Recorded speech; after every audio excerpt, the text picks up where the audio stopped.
Sebagai pemohon dan anggota Dewan Riset DKI Jaya, Heru Susatyo mengajukan uji materi pada Agustus 2021 lalu terhadap pasal 48 ayat 1 Undang-Undang Nomor 11 Tahun 2019 tentang Sisnas Iptek, sebagaimana telah diubah pasal 121 UU Nomor 11 Tahun 2021 tentang Cipta Kerja. Menurut Heru, dalam pasal dan penjelasannya itu ada kata integrasi dan frasa antara lain yang maknanya harus diperjelas agar tak ambigu, termasuk tafsir menjadi peleburan berbagai lembaga penelitian. Meski saat ini permohonannya berstatus tidak diterima, Heru dan teman-teman peneliti lainnya terus memantau revisi dari Undang-Undang Cipta Kerja dan membuka opsi mengajukan uji materi ulang.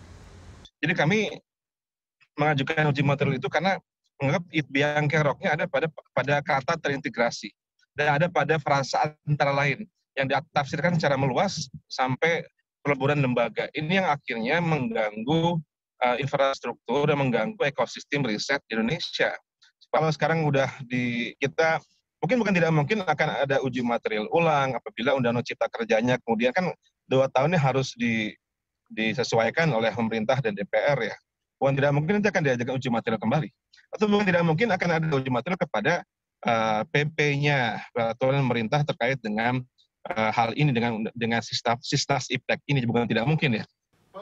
Juru bicara Mahkamah Konstitusi Fajar Laksono menyatakan Undang-Undang Cipta Kerja kini berstatus inkonstitusional bersyarat.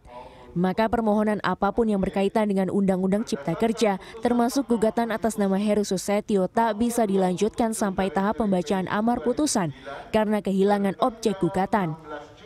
Fajar merinci, proses gugatan Undang-Undang Sisnas Iptek baru sampai tahap awal, yakni fase perbaikan permohonan dan permintaan keterangan pemohon. Proses pun terhenti di awal Desember karena adanya putusan MK nomor 91. Sebetulnya karena ini saja sudah dikatakan kehilangan objek, berarti kan tidak ada tidak ada yang bisa diuji lagi sebetulnya gitu kan.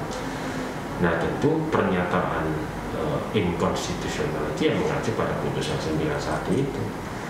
Ketika dalam jangka waktu 2 tahun perubahan atau perbaikan yang menurut perintah MK harus sudah selesai tidak dapat dilaksanakan, maka merujuk pada putusan 91 itu Undang-Undang Cipta Kerja ini dinyatakan inkonstitusional permanen.